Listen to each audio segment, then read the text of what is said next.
नमस्कार दोस्तों, गौरांग शाह बात कर रहा हूँ जियोजित फाइनेंशियल सर्विसेज से। और बाजार इस हफ्ते का ब्यौरा लेकर के आपके सामने उपस्थित हूँ। इस सोमवार की सुबह करीबन 11 बजे का समय हो रहा है और बाजार की शुरुआत सुबह सोमवार को आज लाल निशान के साथ हुई थी, लेकिन फिर ऊपर की तरफ उभरा, फिर नीचे फिसला, फिर ऊपर उभरा और फिर नीचे फिसला। फिलहाल जब 11 बजे के आसपास का समय हो रहा है तो स्तर आपको बता देते हैं बाजार के। थोड़े बहुत हरे निशान में है बाजार। सेंसेक्स 71,490 का स्तर है, 6 अंकों की बढ़त है सेंसेक्स में।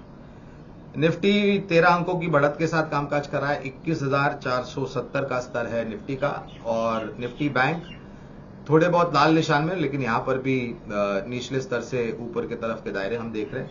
140 पॉइंट की गिरावट है और स्तर है करीबन 48,000 का निफ्टी बैंक के ऊपर।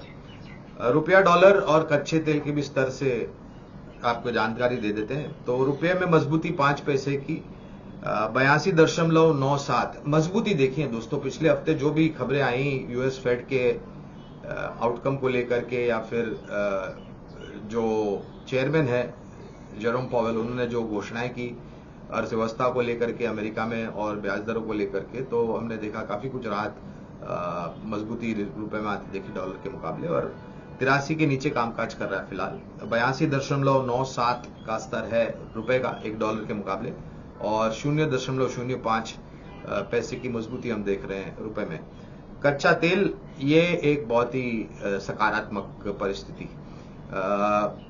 निरंतर हमने देखा है कि जो भी घोषणाएं ओपेक प्लस देशों के द्वारा उत्पादन में कटौती करने के साथ हुई थी, और जो भी मांग को लेकर के नरमी देखी, उसके कारण जो 90 के पार हमने स्तर देखे थे कच्चे तेल के, ब्रेंट और नाइमेक्स के, वो अब काफी नीचे आकर के खड़े हैं। स्तर आपको बता देता हूं। ब्रेंट खड़ा है 76.93 डॉलर्स प्रति बैरल, और नाइमेक्स खड़ा है 71.78 डॉलर्स पर बैरल। काफी मजबूत परिस्थिति हमारे जैसे देश के लिए जो ज्यादातर इंपोर्ट करता है कच्चा तेल। और संभावना ये है दोस्तों कि 70 के नीचे नाइमेक्स आ सकता है और 75 के आसपास ब्रेंट आकर के खड़ा हो सकता है। जो भी घटनाक्रम और जो भी वैश्विक संकेत हमें मिल रहे हैं उसको ध्यान में रखते हुए बाजार के ऊपर ब्यौरा इस हफ्ते का। तो दोस्तों, पिछले हफ्ते जब सोमवार से हम आपसे जुड़े थे तो हमने कुछ स्तर बताए थे आपको। नीचे की तरफ 20,800, 20,850 और 21,200 के आसपास एक पड़ाव। पिछले हफ्ते हमने ये भी देखा 5 दिनों में से 2 दिन में गिरावट आई। सोमवार को, पिछले सोमवार को शुरुआत अच्छी थी, मंगलवार को गिरावट आई। वो गिरावट बुधवार को भी आगे बढ़ी, और बुधवार को हमने निचला स्तर बताया था 20,800 का, उसके नीचे गए। लेकिन बुधवार को जब बाजार बंद हुआ तो 20,850 के पार होकर के बंद दिया, और यही कारण है कि हमने एक बहुत मजबूत बाजार ऊपर के तरफ के देखा और 21,200 के स्तर भी पार किए। 21,500 के तरफ जाने की तैयारी फिलहाल हो रही है। आज सुबह भी जब शुरुआत हुई तो गिरावट के साथ शुरुआत हुई, लेकिन रिकवरी, और शायद ये उठापटक, इंट्राडे वोलेटिलिटी जिसे कहते हैं हम बाजार की भाषा में, वो शायद हो सकती है। 21,450, 21,500 निर्णायक तरीके से अगर आप हमें पूछते हैं तो 21,500 पार अगर हो जाता है दोस्तों, और इसके पार जाकर के बाजार बंद होता है, तो निर्णायक तरीके से ऊपर के तरफ के दायरे और खुल जाते हैं। लेकिन देखना यह जरूरी होगा कि क्या हम सक्षम रूप से 21,500 के पार जाकर के बंद देते हैं। अगर ऐसा होता है तो फिर और 100-200 पॉइंट निफ्टी में ऊपर का दायरा बन सकता है, 21,600, 21,700। ये काफी स्वाभाविक और मुमकिन है। और नीचे की तरफ अगर आप हमें पूछते हैं तो 21,300, 21,350, तो ये एक दायरा है जिसके बीच में बाजार थोड़े समय तक काम कर सकता है। और इतनी बेहतरीन ऊपर के तरफ के दायरे देखने बाद मेरे ख्याल से बाजार थोड़ा बहुत संभले, एक बुनियाद बनाए, मुनाफा वसूली भी आए थोड़ी बहुत, तो किसी को शिकायत नहीं करनी चाहिए। बाजार की सेहत के लिए अच्छा है। कुछ और संकेत जो हमें दिखाई दे रहे हैं, एक तो यह है कि प्राइमरी मार्केट यानी कि आईपीओ मार्केट में करीबन 12 आईपीओ आएंगे इस हफ्ते, और काफी बड़ी मात्रा में पूंजी जुटाएंगे ये 12 कंपनियां, और उसके साथ साथ कुछ लिस्टिंग भी होगी नहीं, और फिर से लोगों को कुछ भय या डर लग रहा है कि अगर 12-12 आईपीओ आ रहे हैं इतनी बड़ी मात्रा में, तो क्या सेकेंडरी मार्केट में से पैसे निकाल करके प्राइमरी मार्केट में जाएंगे? तो ऐसा हमें संभव नहीं लग रहा है। हमें लग रहा है कि नकदी यानी कि लिक्विडिटी को लेकर के परिस्थिति काफी बेहतर है। दोनों तरफ के बाजारों को इससे सहायता मिलेगी, सेकेंडरी मार्केट और प्राइमरी मार्केट। और कुछ अच्छे आईपीओ जो आ रहे हैं उसमें अगर मूल्यांकन और मैनेजमेंट और कामकाज अच्छा है, तो जो सब्सक्रिप्शन हमने ऐतिहासिक तौर पर देखा है उसी तरीके का सब्सक्रिप्शन यहां पर लोग पैसा लगाने की कोशिश करेंगे। एक और बाजार को लेकर के घटनाक्रम है, वो है तीसरी तिमाही के नतीजे। आज से करीबन 1 महीने बाद यानी कि जनवरी 2024 के दूसरे हफ्ते में दोस्तों इस वित्तीय वर्ष के तीसरी तिमाही के नतीजे आना शुरू हो जाएंगे, और हमारा आकलन और अनुमान ये कहता है कि, और बाजार में भी लोगों को ये शायद विश्वास है कि तीसरी तिमाही के नतीजे जो हम देखेंगे अब से 1 महीने के पश्चात, वो हो सकता है दूसरी और पहली तिमाही से बेहतर हो। और अगर ऐसा होता है दोस्तों, तो मेरे ख्याल से क्षेत्र के आधार पर, नतीजों के आधार पर कंपनियों की रीरेटिंग हो सकती है, और सेंसेक्स और निफ्टी को भी लक्ष्यांक के रूप में थोड़ी बहुत सहायता मिल सकती है।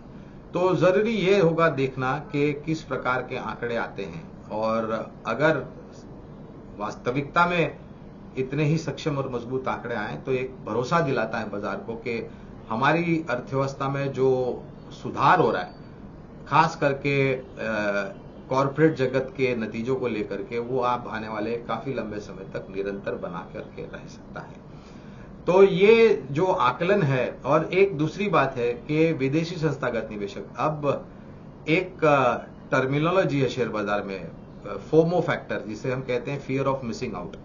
तो कहीं ना कहीं विदेशी संस्थागत निवेशकों को ऐसा लग रहा है कि उन्होंने एक बहुत बड़ा मौका चूक गए हैं, और पिछले हफ्ते जिस मात्रा में विदेशी संस्थागत निवेशकों ने निवेश किया है हमारे बाजार में, और संभवतः यह है कि आने वाले भी भविष्य में ये जो डॉलर फ्लोज है हमारे बाजार में आते रहेंगे।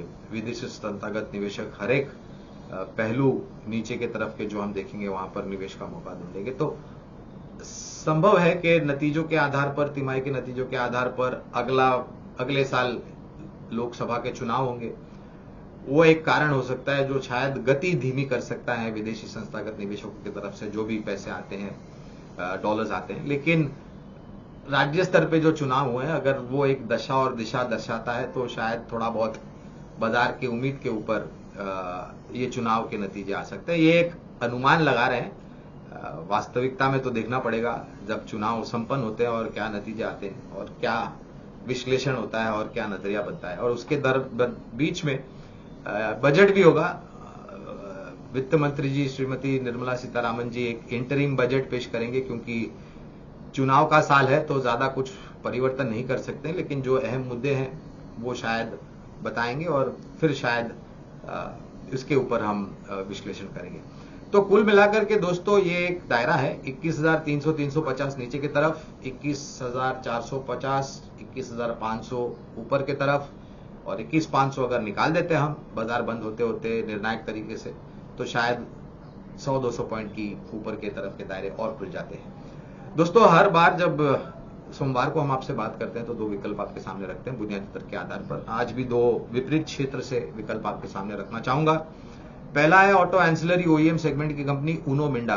ये company electrical lights, wiring, cables, काफी कुछ चीजें बनाती है 2 पहिया वाहनों के लिए, 3 पहिया वाहनों के लिए और 4 पहिया वाहनों के लिए, यानी कि 2 व्हीलर, 3 व्हीलर, 4 व्हीलर सेगमेंट में। जिस प्रकार से लॉन्चेस हो रहे हैं और जिस प्रकार से रिप्लेसमेंट डिमांड में, हमें लग रहा है कि एक बेहतरीन विकल्प है। और अगर ऑटो सेक्टर अच्छा करता है दोस्तों, तो auto ancillary OEM segment company भी अच्छा करती है। तो पहला विकल्प है ऑटो एंसिलरी ओईएम क्षेत्र से जुड़ी हुई कंपनी उनो मिंडा। दूसरा विकल्प है दोस्तों आईटी क्षेत्र की एक मझौली कंपनी तानला प्लेटफॉर्म्स। और हमने ये भी देखा दोस्तों पिछले हफ्ते जब जर्मी पाउल साहब ने निर्णय दिया उनके नीतियों के आधार पर, तो आईटी क्षेत्र में एक बहुत ही अच्छा उछाल हमने देखा पिछले हफ्ते। और हम काफी सालों से, इस जब इस साल भी काफी लोग आईटी से दूर रहने की राय दे रहे थे, पिछले साल भी आईटी से दूर, तो हमने as a brokerage house Geojit financial services एक राय यही दे रहा था कि नहीं, आईटी सेक्टर पर ध्यान देना चाहिए। हाँ, मुमकिन है कि नतीजों में जो सुधार हो रहा है वो शायद थोड़ा समय लगे, लेकिन ऐसा है कि ऐसा नहीं कि वो संभव नहीं है, और अब वास्तविकता में ये दिख रहा है कि सुधार होने की पूरी पूरी संभावना है।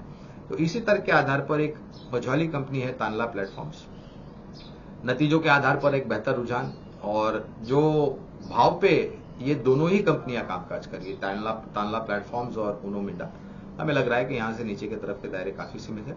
और अगर आपका निवेश लायक रणनीति बनाने का मन है लंबी अवधि के लिए, तो ये 2 बेहतर विकल्प है। सिर्फ एक ही है, पूरी ताकत लगा करके मौका छूट गया ये मत सोचिए, शुरुआत कीजिए 25-30% जो भी आपके पास जोखिम झेलने की क्षमता है, और जब भी गिरावट मुनाफा वसूली आती है शेयर मार्केट में या फिर इन 2 कंपनियों में, तो आप उसको मौका ढूंढ के अपना निवेश और बढ़ा सकते हैं। हमारी बात शांतिपूर्वक सुनने के लिए आप सभी का बहुत बहुत धन्यवाद। अपनी सेहत का ध्यान रखिएगा और अगले हफ्ते फिर से मुलाकात होगी।